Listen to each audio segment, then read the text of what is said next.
আপনার ঠিকানা আমাদের দক্ষতায় নির্মিত। Asia building design and consultant অভিজ্ঞ স্থপতি ও প্রকৌশলীদের একক সমন্বয়ে আমরা আপনাকে দিচ্ছি আধুনিক, টেকসই ও স্বপ্নের মতো নকশা। বাসা, অফিস, রিসোর্ট, যে কোনো প্রকল্প, প্রতিটি ইট পাথরে আমরা গড়ে তুলি আপনার কল্পনা।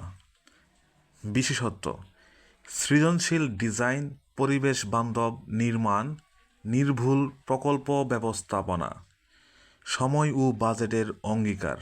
আপনার ভবিষ্যতের জন্য আজই শুরু করুন Asia building design and consultant, যেখানে নকশা হয় অনুপ্রেরণার গল্প। Mobile number 017755119557। স্থাপনা নির্মাণ হোক দক্ষ প্রকৌশলীর হাতে।